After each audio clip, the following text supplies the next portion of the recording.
Hello, YouTube. This is episode 3 of the Go series. Sorry for not posting in a while. I'll get to that in a bit. So this time we're actually going to be looking at some real code instead of just, I guess, small snippets. So I'm actually going to... So first, where was I? Where was I for a good almost 2 weeks? Number one, I was busy. Like, very busy with school, which is kind of connected to point 3 here. So I'm part of my school's drama club, and I'd stay there until 5:30.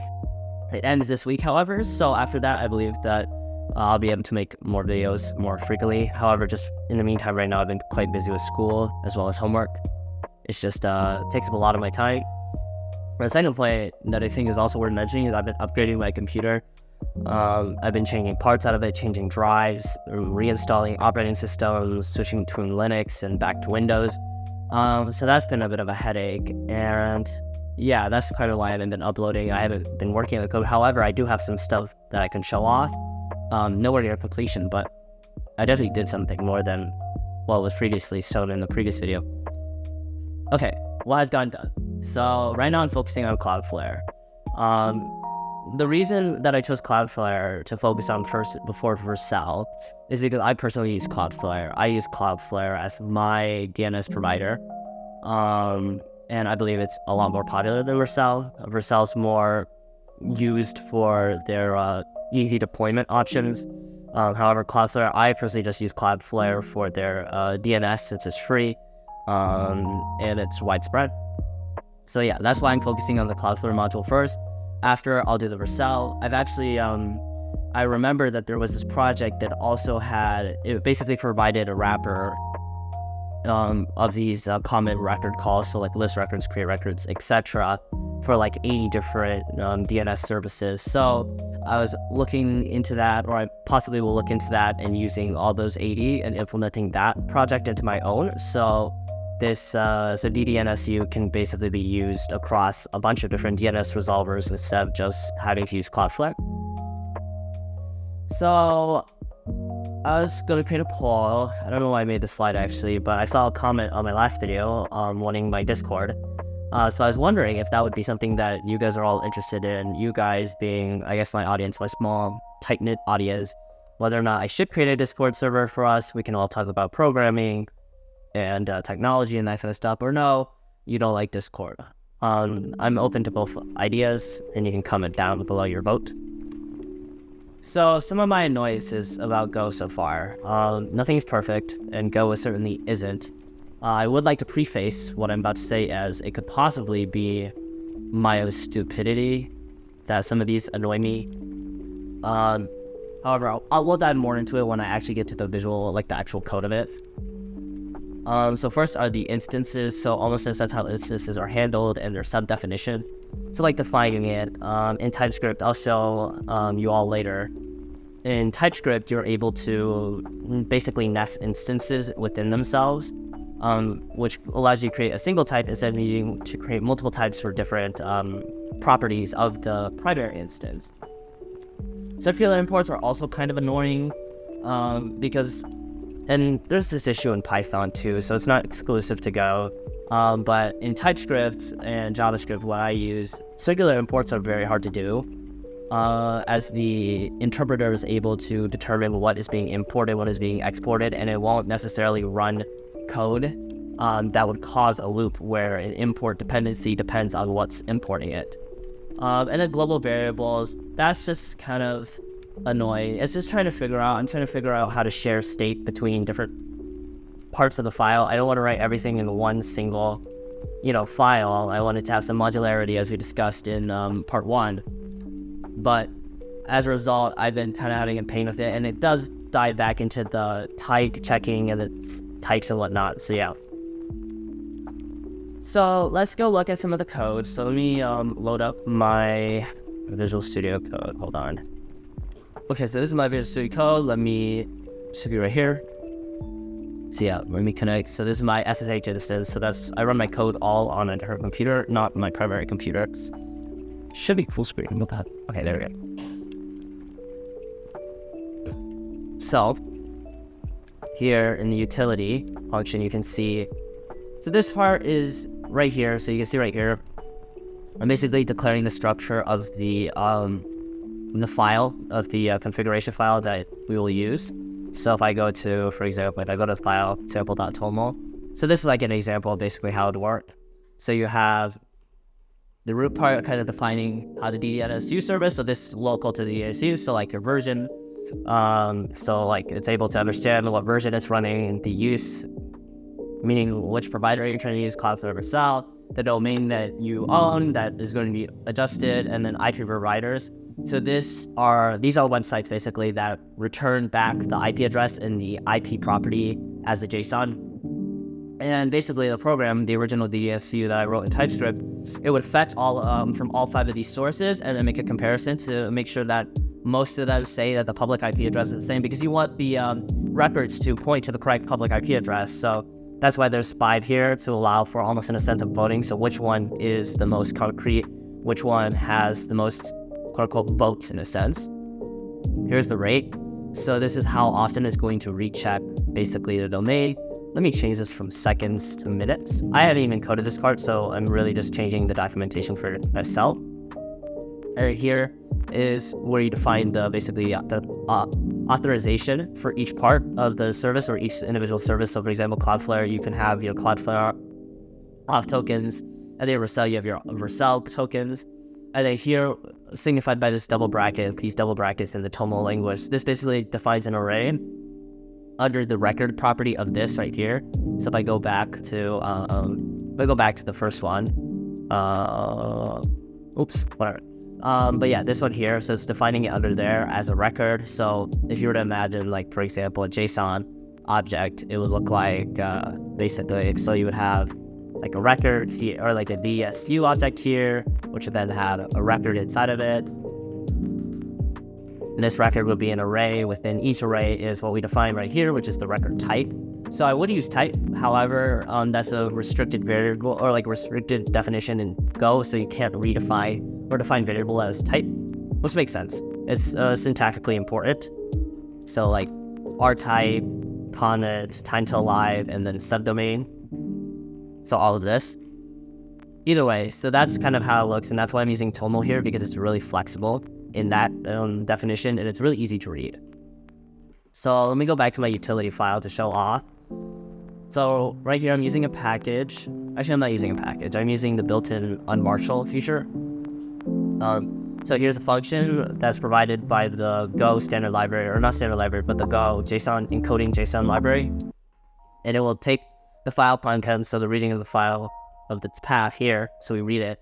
And then you can notice here, so Go is interesting in how it does error handling, where instead of it being, in JavaScript, you have a try-catch block.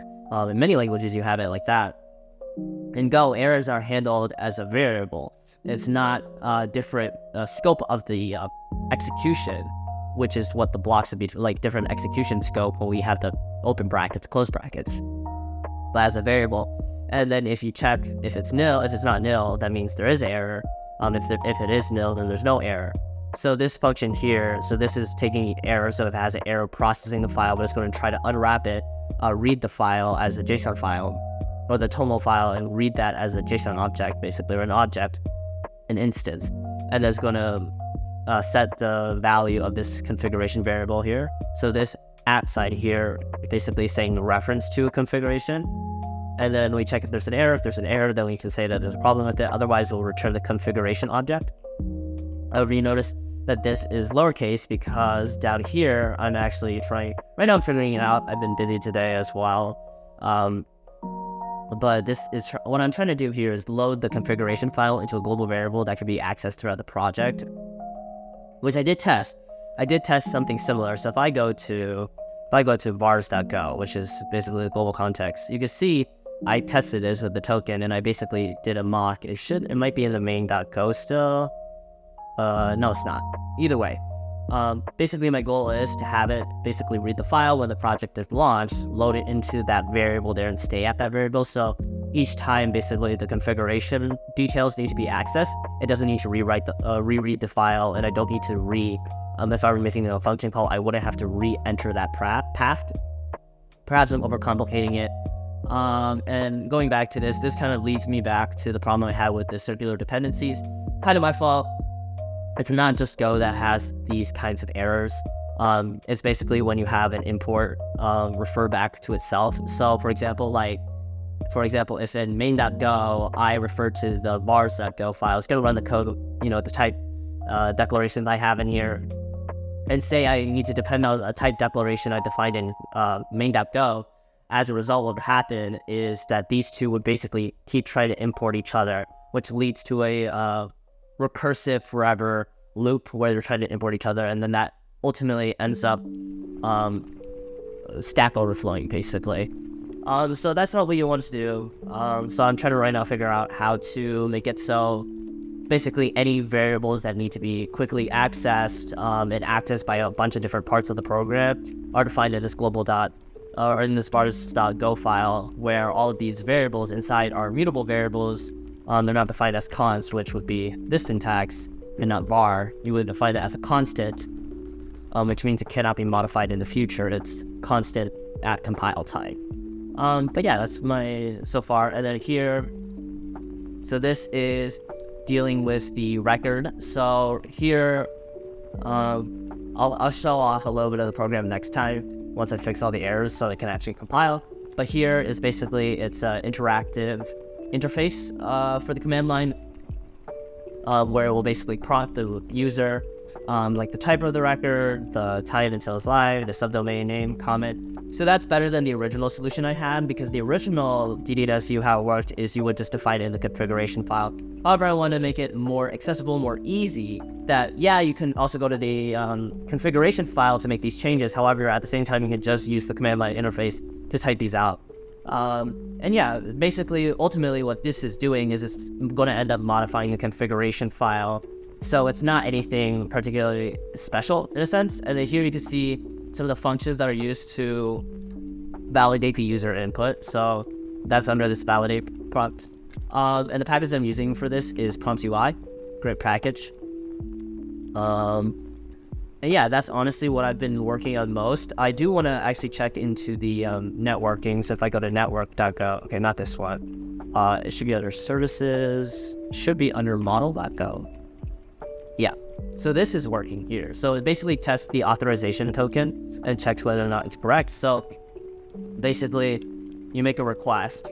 So you have to create a request. So the documentation for the HTTP Go module by default is having it immediately send the request as soon as it's created, which doesn't necessarily allow for setting headers or creating, data to be sent over. So you need to first create the instance of the request, and then you can set its headers, its cookies, and so on and so forth. And then you can actually do the request, which is through this client.do. Here is the client, which is just defining an HTTP client to do. This I got off Stack Overflow, so it's not really my code. But then again, a lot of code is just basically inspiration from other people. Here it does the request, and it will get to the response and check if there's an error. If there's an error, then it will print that error. So this line defer here. So this is basically saying in the Go cycle, in the lifetime cycle, basically wait for whatever this is. So basically continue throughout the program. And then once it's done, then do this. So this basically closes the reader of the body, because the body object is just ultimately a byte array and an array of bytes. So we have to close it, because otherwise we're going to be trying to keep reading on that array, and we might enter a memory that is not associated with the body object. So we have to close it. We have to make sure that we close it. And then here it's just creating that object. So taking that byte array and then turning that into an actual readable object that can be accessed from that string byte array, basically. And then here it checks whether or not it's a valid token, so it goes under the success property here. And then this is a type conversion right here, where I convert whatever this response is, because it's still technically a byte array string in a sense, and I convert it into a bool. And then this here, this is basically for my own testing right now, so this will be not present. And you can see the function definition here, which is still kind of being worked on, because again, the type system is working kind of finicky, and it's also very hard to read these, read the objects. It's not as nicely formatted when I print it out compared to what I had in TypeScript. However, I'm working through it. And here it just returns whether or not it's a bad token and whether or not we had error, and because we reached this point here, we can say that there's no error. And yeah, I want to go back to the record.go, or not record.go, utility.go here. So this is what kind of annoys me, all these types here. Basically, these are subtypes of this greater DNSU config. And this is what basically annoys me, because in TypeScript, you can define all of this. So this type, this type, this type, this type, all these structs within a single struct. I call them interfaces just because I'm used to that in TypeScript. However, they're actually called structs. And you can't define structs within structs. You have to define it outside, and then you can reference it back into it. So in a sense, it's just syntactical sugar. It doesn't inhibit any option or any possibility. But it does severely limit me in my sense of creating a single type. As well as I don't believe that Go, and maybe I'm wrong, Go has optional types or types that TypeScript does, so you can have optional types which get defined, or optional parameters or parts of a struct with ending with question marks. Basically say it might or might not exist. You need to make sure that you check for it. As well as for the types, you can join types together using the AND symbol, so join basically the properties of both types, or the or symbol, which would basically say it can be this type or that type. And for me, that's what I'm really used to, because then you can check the type. However, again, Go is a lot more of a type strict language. So as a result, basically you have to consider how you're going to handle these responses. Are they going to be able to, is the response going to be this object or that object? Well, that's ultimately what you have to figure out logic for, instead of being able to throw a, hey, it might be this one or that type. Your IntelliSense, your compiler will say that's okay. And then ultimately it's up to you to check whether or not, and basically do what you do. However, it can lead to errors in TypeScript where you have or types basically defined, where you follow a more loosely set type definition or a more loosely set type. And as a result, you can enter in or try to rely on a property that ultimately doesn't exist, because between the two types that it picked, it picked the one that you weren't looking for, and you didn't properly handle that. But yeah, it's just that Go is a more type strict language. Okay, so basically, this is a bye for now. Hopefully not for long, because I do hope to get this project really developed by the next time I create a video. However, all of next week, or this week in a sense, all of next week will be to school until basically I'm staying there until I go to sleep. So like 8:30, 9:30, because it's tech week. But after that, the drama club's over, and I'll be able to continue my videos and my active programming for that. So I really appreciate you all for watching and staying with me through all that's happening right now. So thank you guys so much.